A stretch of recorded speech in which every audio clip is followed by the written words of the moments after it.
Agam, and I've created the Spectra Scanner for BrightSparks 2019. Since a young age, I've been exposed to a wide range of people with disabilities, as my mom works with people who have special needs. My dream was to use my technological skills to inspire them to enhance their existing abilities.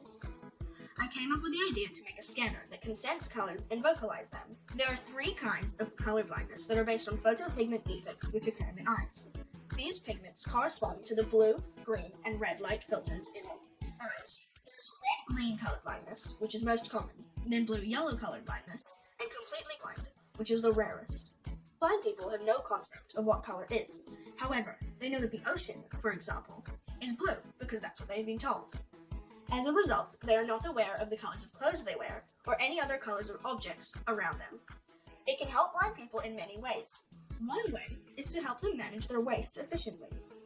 Waste in general is a big problem because it is harmful to the environment, especially when it is disposed of inappropriately.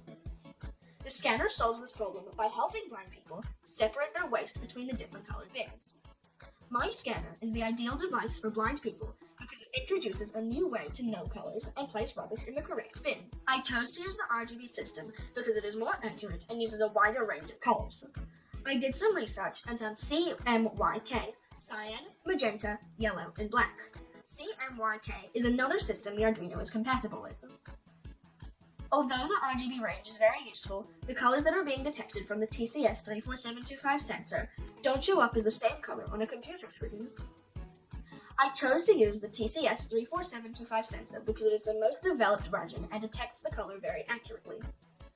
I found out that the sensor does not respond as accurately with the aluminium and plastic because they reflect, and it is hard for the sensor to detect the correct color. The surrounding light also affects how the sensor identifies the color. Fluorescent is usually a very bright white light, which affects the value and intensity of the color, whereas incandescent and LED is a more dimmed yellow light. I gathered commonly used materials such as plastic, fabric, wood, aluminium, wool, and paper. I designed 3 different boxes. Design 1. I designed the box on SketchUp, which is a 3D modeling software. I used 1 layer of MDF for the box. MDF is an affordable and light material which contains formaldehyde in it. This chemical prevents MDF to be recycled.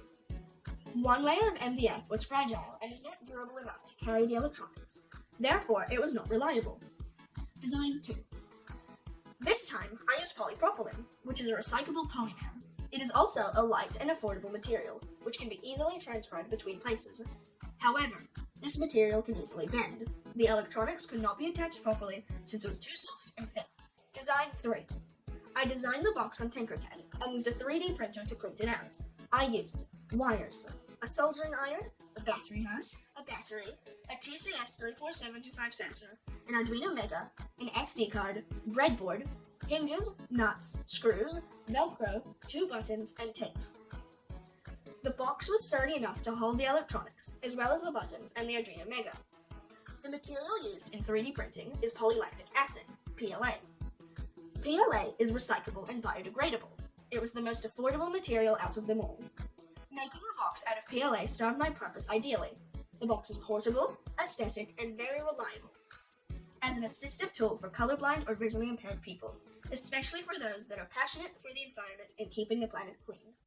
Here's my code. I coded it using Arduino, and my code has 2 lists of 216 lists of 3 lists. So the first list is called color codes, and in each of the 216 lists, there's 3 lists, and those 3 lists are the RGB values.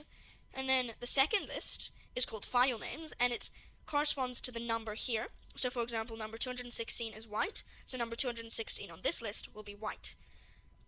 So how my code works is it adds up 2 of the 216 lists, and if all of the RGB values are 21 or lower, then it will be true, and it will say the corresponding file name, which links to the recording that I recorded my own voice. I coded the Spectra scanner using Arduino. Because I selected 216 colors to code, I needed to buy an Arduino Mega and an SD card. I used a TCS34725 sensor and a 0.5 watt speaker, which vocalizes the color that is being detected. I bought a button that makes a clicking noise so that they will know when the scanner is on. The on/off button is placed at the back by the speaker so that it is suitable for right and left-handed people. There is another button on the bottom to be pressed when the scanner is on and is hovering over a color.